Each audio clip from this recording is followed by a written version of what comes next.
Nós já falamos aqui, o Alexandre de Moraes tornou pública a reunião do dia 5 de julho de 22, uma reunião golpista, e o que, atenção, eu contei, não pense que ele fez uma reunião golpista, porque quando veio o negócio da Polícia Federal, a gente falou assim, deve ter umas 10 pessoas ali. Não, Coutinho, eu contei, posso ter errado na contagem, porque pelo menos 46 pessoas. Golpismo a céu aberto, com despudor. Lá, Walter Braga Neto, que não era nada quando estava lá, né? Era só ia disputar a eleição com o Bolsonaro.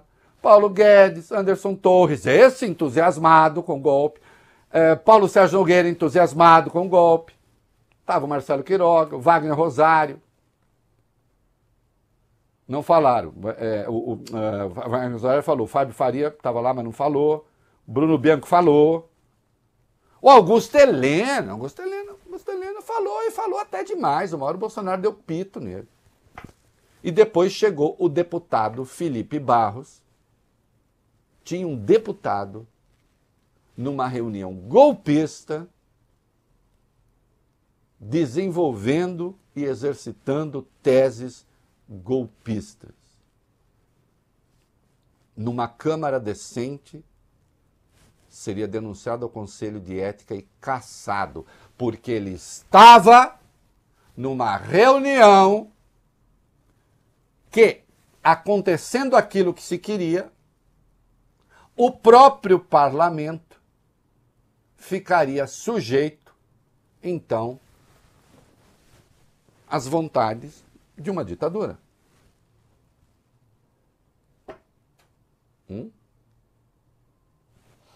E aí, vamos para 2 aí, meninos? Tem que agir, Coutinho, tem que agir, vai. Jair Bolsonaro, em uma das declarações, disse que se eles reagissem depois da eleição, que fatalmente seria vencida por Lula, haveria um caos no Brasil. Nós sabemos que se a gente reagir depois das eleições, vai ter um caos no Brasil.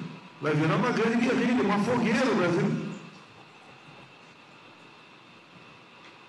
Agora, alguém tem dúvida que a esquerda, como está indo, vai ganhar as eleições?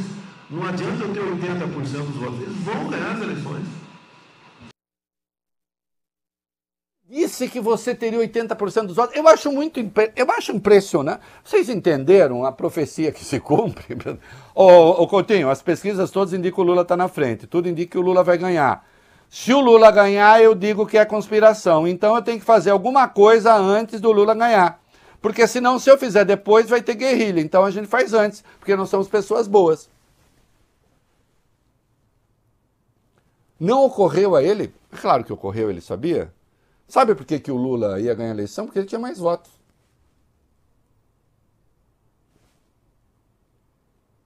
E ele ali pregando, tem que agir antes.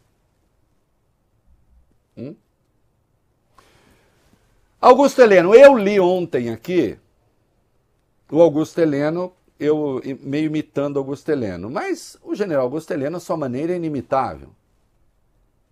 Chefe do GSI. O mesmo texto de ontem, mas vale a pena. Vamos ver o Augusto Heleno pregando o golpe, vai. Não vai ter revisão no ar.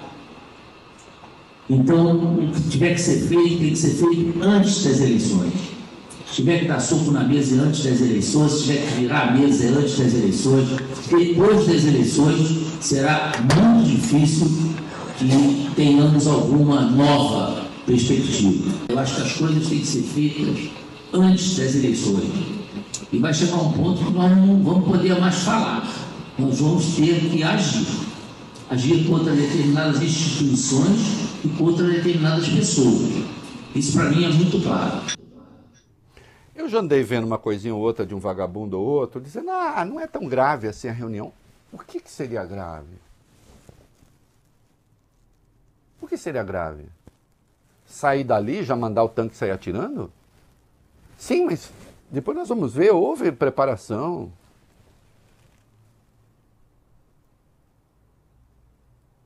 Chefe do Gabinete da Segurança Institucional. E eu lembrei ontem, mas agora tem a voz do Heleno, que não é muito audível, mas a do Bolsonaro é. Quando Augusto Heleno diz que ele infiltrou pessoas da ABIN nas campanhas. E aí o Bolsonaro pega e fala, para, não é para falar disso aqui. Solta aí. O problema da inteligência. Eu já conversei ontem com o Vitor, que é o novo diretor da ABIN. Nós vamos montar um esquema para acompanhar o que os dois lados estão fazendo. O problema todo disso é se vazar qualquer coisa. A gente se conhece nesse meio. Se houver qualquer acusação de infiltração desse elemento da política, qualquer lugar. Então, general, eu peço que o senhor não fale, por favor. Então, não prossiga mais na tua observação aqui. Eu peço ao senhor que não prossiga na tua observação. Se a gente começar a falar não vazar, o senhor esquece. Pode vazar. Então, a gente conversa particular na nossa sala sobre esse assunto. O que porventura a ABIN está fazendo? Atenção, o que a ABIN está fazendo infiltrada nos partidos políticos, numa reunião que se está defendendo o golpe de Estado e que o chefe da ABIN na prática, porque é o GSI, a ABIN é subordinada ao GSI, está dizendo que filtrou gente, porque o Bolsonaro já tinha ficado, antes ele tinha ficado muito bravo lá naquele começo, que ele dizia assim que ele foi à Bahia e ele não foi bem recebido na Bahia. Tinha pouca gente, não tinha público. Lembrando que na Bahia o Bolsonaro perdeu em 415 dos 417 municípios. O Bolsonaro teve 27,88% dos votos, o Lula 72,12%. Então ele não conseguia uma coisa grande na Bahia. Aí ele dizia, o que aconteceu lá na Bahia? Pô, eu cheguei lá sem nada, mas do outro lado estava dando cesta básica, café da manhã, aqueles delírios dele. E aí ele começa a gritar, cadê a zorra da inteligência minha que não consegue ir lá e filmar o cara recebendo dinheiro? Na cabeça dele, né? Vai pra PQP, zorra. Que zorra de inteligência que eu tenho. Forças Armadas, ABIN, não tem um relatório. Estão todos lá coçando os Países Baixos. Coutinho. Além de tudo agressivo, grosseiro. Não resta a menor dúvida, de que Bolsonaro vai quebrar a cara. Entende? E eu já vou falar. Vamos para 5. A PF achou na agenda do Augusto Heleno anotações golpistas. Exatamente, Reinaldo. A Polícia Federal apreendeu na casa do ex-ministro do Gabinete de Segurança Institucional da Presidência, GSI, o general Augusto Heleno, uma agenda com anotações de próprio punho com teor golpista. Ele foi um dos alvos da operação de ontem, já falamos por aqui. De acordo com os investigadores, a agenda contém anotações com conteúdo antidemocrático que seguem a mesma linha de outros documentos golpistas encontrados ao longo da investigação, com uma cópia da minuta de decreto de estado de sítio que estava no escritório do ex-presidente Bolsonaro na sede do PL. As anotações de Heleno têm detalhes sobre como limitar o poder de atuação do ministro do Supremo Tribunal Federal, Alexandre de Moraes, mediante um suposto entendimento jurídico que seria baseado em um parecer da Advocacia Geral da União.